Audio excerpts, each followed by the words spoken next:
Hello दोस्तों, स्वागत है आपका मेरे यूट्यूब चैनल पर। दोस्तों आज की वीडियो में हम लोग पढ़ेंगे क्लास 9 का चैप्टर नंबर 3 का क्वेश्चन नंबर 3 को सोल्व करेंगे। चैप्टर नंबर 3 में हमें क्या पढ़ना है, यहाँ पर बहुपद का गुणनखंड पढ़ना है। तो हम लोग इसको पिछले वीडियो में हम लोग सोल्व किए थे क्वेश्चन नंबर 1 और क्वेश्चन नंबर 2 को। तो आज की वीडियो में हम लोग क्वेश्चन नंबर 3 को देखेंगे। 3 में क्या दिया गया है क्वेश्चन, चलिए हम लोग देखते हैं। 3 नंबर क्वेश्चन में जो दिया गया है बहुपद का गुणनखंड, जो भारतीय भवन बुक से हम लोग बना रहे हैं। तो क्वेश्चन नंबर 3 में दिया गया है गुणनखंड करें सभी टॉपिक का नाम होगा।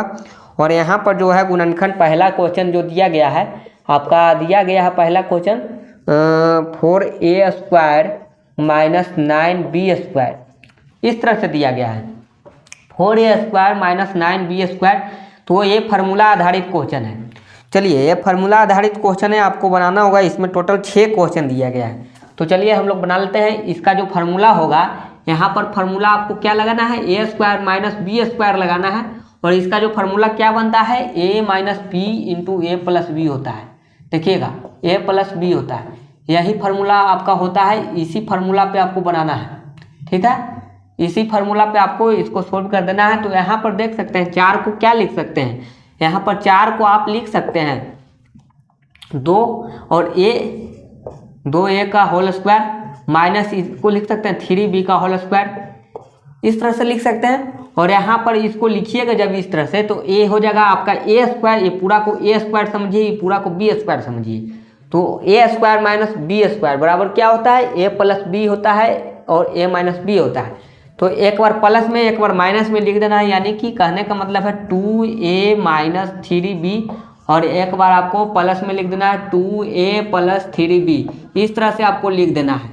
चलिए क्वेश्चन नंबर 2 देख लेते हैं। क्वेश्चन नंबर 2 में क्या दिया गया है, क्वेश्चन नंबर 2 में है आपका 100 - 9x इसका होल स्क्वायर है। यानी कहने का मतलब है x का होल स्क्वायर दिया गया है। तो इस तरह से दिया गया है, तो इसको भी इसी फार्मूला पे हम लोग सोल्व करेंगे। केवल एक ही फार्मूला लगेगा, क्या लगेगा आपका a² - b²। देखिए a² - b² बराबर होता है क्या, a - b × a + b। इसको हम लोग लिखेंगे क्या, 10 के स्क्वायर लिख सकते हैं। और इसको हम लोग लिख सकते हैं 3x का होल स्क्वायर, इस तरह से लिख सकते हैं कि नहीं लिख सकते हैं। 10 का स्क्वायर है कि नहीं है, 10 का स्क्वायर है। और ये आपका 3x का होल स्क्वायर है।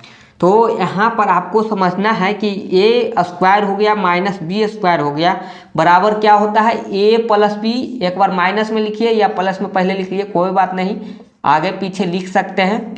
यहाँ पर आपका जो आंसर होगा एक बार प्लस में एक बार माइनस में होगा, यही होगा आंसर। सोल्व हो गया। चलिए क्वेश्चन नंबर 3 में क्या है, क्वेश्चन नंबर 3 में जो दिया गया है सब एक एक लाइन का क्वेश्चन है और उसका आंसर भी एक ही लाइन में आपका सोल्व हो जाएगा। इतना आसान है कि एक वर्ड में आपका देखिए एक लाइन का क्वेश्चन एक ही लाइन में पूरा सोल्व। इसको आप चाहे तो नीचे भी कर सकते हैं। स्टेप बढ़ाने के लिए आपको क्या होता है कि ज़्यादा नंबर का क्वेश्चन जो होता है तो उसमें स्टेप बढ़ा कर लिखना चाहिए। जैसे 2 नंबर का क्वेश्चन है तो आप एक ही स्टेप में ख़त्म कर दिए। और अगर 5 नंबर का क्वेश्चन है, यही क्वेश्चन 5 नंबर का है, तो पहले फार्मूला लिखेंगे। फार्मूला जरूर लिखिएगा, फार्मूला लिखने से आपको प्रैक्टिस हो जाता है। जितना क्वेश्चन है ये सब में अगर आप ये फार्मूला बगल में लिख देंगे तो आपको फायदा होगा। फार्मूला लिखने से आपको याद हो जाएगा फार्मूला, आपको बार बार देखने की ज़रूरत नहीं पड़ेगा कि यहाँ पर आपने लिखा क्या है। इस फार्मूला को आपको बार बार देखने की कहीं ज़रूरत नहीं पड़ेगा। कभी आप किताब में पलट के देखते होंगे, कभी कॉपी में पलट के देखते होंगे कि सर ने क्या लिखाया है, तो उस तरह से आपको नहीं करना है। आपको फार्मूला बार बार लिखेंगे तो 5 नंबर के क्वेश्चन में आप फार्मूला बार बार लिखिए, आप या 2 नंबर वाले क्वेश्चन में भी लिख सकते हैं। तो यहाँ पर कोई ज़रूरी नहीं है, आप फार्मूला लिखेंगे तो आपको याद हो जाएगा फार्मूला। आप फार्मूला लिख के ही बनाइए। मैं फार्मूला लिखूंगा तो आप कहेंगे कि बार बार आप क्यों लिख रहे हैं फार्मूला, फार्मूला तो हम देख चुके हैं एक बार, इसीलिए हम एक बार लिखे हैं। आपको लेकिन बार बार लिखना होगा, क्योंकि आप कॉपी में बना रहे हैं, इसको देख कर बना रहे हैं। तो आपको एक जगह फार्मूला नहीं लिखना है, आपको सभी क्वेश्चन में लिखना है। यहाँ पर लिख लीजिए, इसमें लिख लीजिए, अगला क्वेश्चन है उसमें भी लिखिए। आपको लिखने से फार्मूला याद हो जाएगा। हो सकता है कि आपको याद भी है फिर भी आप लिखिए, प्रैक्टिस रहता है तो दिमाग में घुसा रहता है। आप कभी भी बना सकते हैं, कोई भी क्वेश्चन मिल जाए आप देखते ही पहचान लीजिएगा कि इस फार्मूला का क्वेश्चन है, तुरंत बना लीजिएगा। तो चलिए यहाँ पर देखिए ये क्या है, ये आपका 1 का स्क्वायर है जी। देखिएगा ये आपका, इसको हम लोग लिख सकते हैं 1 का स्क्वायर और इसको हम लोग लिख सकते हैं कितना 2x का होल स्क्वायर। तो देखिए a square minus b square बराबर क्या होता है, एक बार प्लस में एक बार माइनस में लिख लीजिए और एक बार प्लस में लिख लीजिए, हो गया। तो इस तरह से सोल्व कर सकते हैं। चलिए क्वेश्चन नंबर 4, एक एक वर्ड का क्वेश्चन है, यानी कि एक ही लाइन में हम सारा कुछ सोल्व कर सकते हैं। देखिए 1/4 एक्स स्क्वायर है और यहाँ पर माइनस में 1/81 वाई स्क्वायर है। इसको सोल्व कीजिए। इसको कैसे सोल्व कीजिएगा, देखिए इसको हम लोग लिख सकते हैं 1/2 और एक्स इसका होल स्क्वायर लिख सकते हैं, माइनस इसको 1/9 और वाई इसका होल स्क्वायर लिख सकते हैं। देखिए 1/9 81 कितना का स्क्वायर होता है, देखिए 81 जो होता है 9 का स्क्वायर होता है, 9 का 4 हो गया 2 का। तो इस तरह से लिख लीजिए ए स्क्वायर माइनस बी स्क्वायर बराबर क्या होता है, एक बार प्लस में एक बार माइनस में। चलिए लिख लीजिए 1/2 एक्स प्लस 1/9 वाई और एक बार लिख लीजिए माइनस में, यहाँ पर 1/2 एक्स माइनस 1/9 वाई। इस तरह से आपको सोल्व कर देना होता है। चलिए क्वेश्चन नंबर 4 को बन गया। इसमें क्वेश्चन नंबर 2 और बचा हुआ है, इसमें चलिए आप देख लिए किस तरह से बनाना है। तो चलिए आप इसका स्क्रीनशॉट ले लीजिए, उसके बाद मैं इसको मिटा देता हूँ। चलिए अगला जो क्वेश्चन है क्वेश्चन नंबर 5 जो दिया गया है आपका, यहाँ पर लिख देते हैं। क्वेश्चन नंबर 5 है 25/4 एक्स स्क्वायर और माइनस में आपका है वाई स्क्वायर बटा 9, इस तरह से दिया गया है। तो यहाँ पर हम लोग क्या करेंगे कि इसको हम लोग सोल्व करेंगे। तो यहाँ पर हम लोग लिख सकते हैं इसको 25 कितना का स्क्वायर है, 5 है, और ये 4 किसका है, 2 का, और एक्स है इसका क्या लिखेंगे, होल स्क्वायर लिखेंगे, माइनस इसको हम लोग लिख सकते हैं 1/9 लिखेंगे तो कोई दिक्कत नहीं है। 1/9 है कि नहीं है, लग रहा है। y में अगर 1 से गुना कर दीजिएगा यहाँ पर तो 1/9 रहेगा, और y इसका आप क्या लिख सकते हैं, होल स्क्वायर लिख सकते हैं। लेकिन यहाँ पर 9 नहीं लिखना होगा, यहाँ पर आप क्या लिखिएगा, यहाँ पर आपका लिखना होगा यहाँ पर 3, क्योंकि 3 का होल स्क्वायर होगा।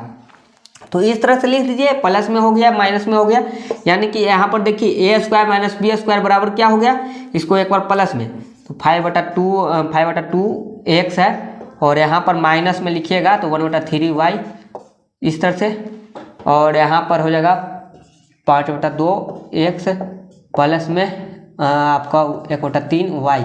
इस तरह से भी आंसर लिख सकते हैं, या तो डायरेक्ट यहाँ पर वाई भी लिख सकते हैं, कोई दिक्कत नहीं है। लेकिन आपका आंसर हो सकता है कि इसी तरह से दे, अगर वाई होगा तब क्वेश्चन में, अगर वाई होगा तो आपको आंसर जो आएगा यही आएगा। चलिए यहाँ पर नहीं दिया है बुक में, आपको डायरेक्ट यहाँ पर y दिया तो y से गुना कर लीजिएगा, y ही आएगा आंसर, कोई ज़रूरी नहीं है, ये भी लिख सकते हैं वो भी लिख सकते हैं, सब सही है। चलिए अगला देखते हैं क्वेश्चन नंबर 6। क्वेश्चन नंबर 6 जो दिया गया है आपका, दिया गया है इसमें x square minus y plus z, और इसका क्या है जी, इसका होल स्क्वायर है। तो यहाँ पर आपको समझना है कि ये तो आपका ए स्क्वायर के जगह दिया गया है, ए पूरा को पूरा आप बी स्क्वायर समझेंगे, इसको आप बी स्क्वायर समझेंगे, इसको ए स्क्वायर समझेंगे, बीच में माइनस लगा हुआ है।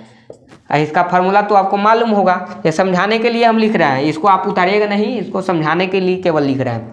तो अगर आप इसको बी समझ रहे हैं तो इसको आप क्या लिखिएगा, एक बार प्लस में एक बार माइनस में लिख देना है। तो यहाँ पर एक्स है और एक बार माइनस में लिखना है, तो वाई प्लस जेड को आप इस तरह से लिखिएगा। तो आपको एक बाहर में मंझली कोष्ठ देना होगा, और ये दोनों एक साथ में है तो इस तरह से लिखना होगा, इस तरह से लिख दीजिएगा। मंझली कोष्ठ में देखिए, ये आपका छोटकी कोष्ठ में आपको ये लिखना ही होगा क्योंकि ये दोनों एक साथ है, और लेकिन ये आपको देखिए एक ब्रैकेट 2 ब्रैकेट यहाँ पर ये ब्रैकेट देना जरूरी है, इसलिए देना जरूरी है क्योंकि इसका मान आगे चेंज होने वाला है, अभी सॉल्व नहीं हुआ है, इसको अभी सॉल्व नहीं किए हैं हम लोग। इसको एक बार माइनस में लिख दिए, एक बार प्लस में लिखना होगा, वाई प्लस जेड। तो यहाँ पर आ गया y प्लस जेड, तो इसको इस तरह से लिख देना है, इसको इस तरह से लिख देंगे।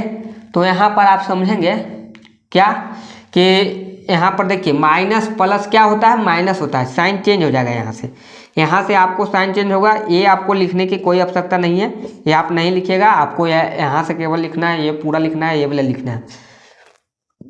यहाँ से देखिए एक्स है और देखिए ये माइनस है, अंदर में प्लस होगा तो यहाँ पर गुना करेंगे तो माइनस में वाई हो जाएगा, और माइनस प्लस क्या होता है, माइनस होता है। तो इस तरह से इस बार आपका जो आंसर आया ये आया x minus y minus z, और इधर प्लस में है तो कोई बात नहीं, प्लस में तो प्लस होगा, प्लस प्लस प्लस होता है, तो यहाँ पर इस तरह से आ जाएगा। तो यही आंसर होगा, इस बार आपका यही आंसर होगा, ये दोनों का गुना करने पर ही ये आंसर आएगा। तो इस तरह से आप सोल्व कर सकते हैं। चलिए क्वेश्चन नंबर 3 भी आपका सोल्व हो चुका है। क्वेश्चन नंबर 4 और 5 अगले वीडियो में हम लोग देखेंगे, वो भी बिल्कुल इजी क्वेश्चन है। चलिए आज के लिए इतना ही। सबसे पहले आप इसका स्क्रीनशॉट ले लीजिएगा, ठीक है, सबसे पहले आप इसका स्क्रीनशॉट ले लीजिए। क्वेश्चन नंबर 4 और 5 को हम लोग अगले वीडियो में देख लेंगे। तो आज के लिए इतना ही रखते हैं, मिलते हैं नेक्स्ट वीडियो में। तो अभी तक आपने मेरे वीडियो को लाइक नहीं किया, शेयर नहीं किया, तो जल्दी से लाइक करें, शेयर करें और मेरे चैनल को सब्सक्राइब कर दें। Thank you.